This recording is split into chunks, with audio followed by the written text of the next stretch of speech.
everything just kind of slows down. It's easy to be a moth to the flame. You see a lot of fire, but what I've learned is that if you step back and separate yourself from the commotion and the excitement and actually look at what's going on, take a breath and think and communicate that to the people you're working with, things start falling into place.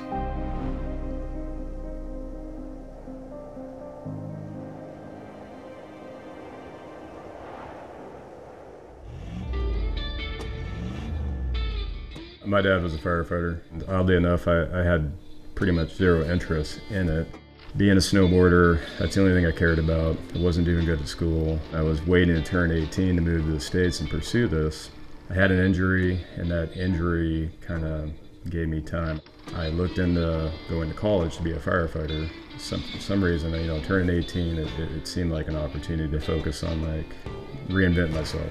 It was the first time that I kind of started to figure out I was good at something, and I started to believe in myself. That was immediate affirmation.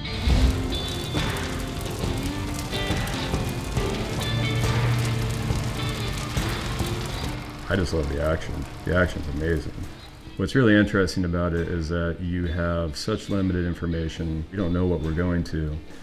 And that's the beauty of it, is you show up, you look at what you have, and then you have to make decisions that have consequences. I spend a lot of time premeditating on these situations, just visualizing, if I had this fire in my head, what are we gonna do? What am I gonna do?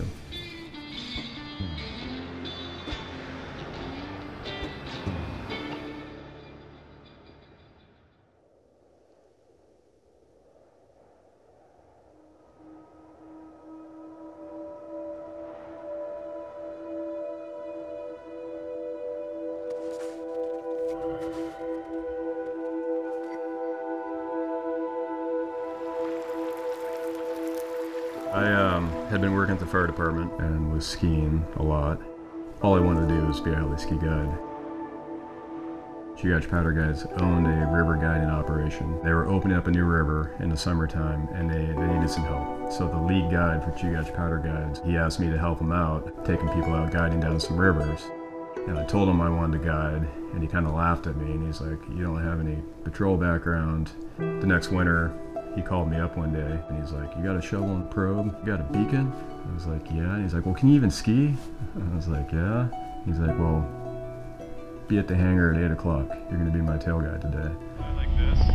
I didn't think of this, but this stuff I think is in our terrain coming up. Jeff, is that a crowd at 2 o'clock? My first priority is safety, so that everybody goes home safe and stoked after a good day. I like to push people, find their personal ability levels, and help push them a little bit in a safe manner, and just watch them grow.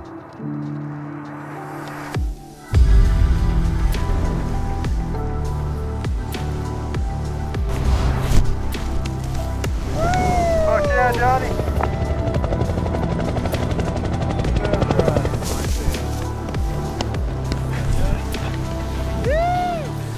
At first, I was so concerned about how the other guys did it, and I didn't question that. And I guided that way for a while.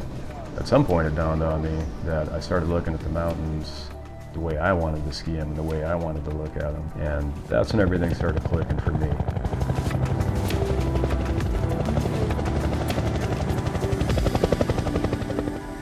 I wanted to ski with the best in the world, and I wanted to become more intimate with the mountains. If you can manage the weather and you have the resources, there's a lifetime of exploration up here. Because of that, I don't feel like I can ever totally leave Alaska. I'll always have a foot here. I only have 2 years left at the fire department, and it's been an amazing career, and it's given me a foundation that I'll never forget. It's also like skiing and like going in the mountains. There's years of experience to gain. The more calls you go on, the more mentors and people you learn from is all adding to your experience bank. And it's an art, and the more you learn that art, the better you get, and it takes a long time, and I really appreciate that.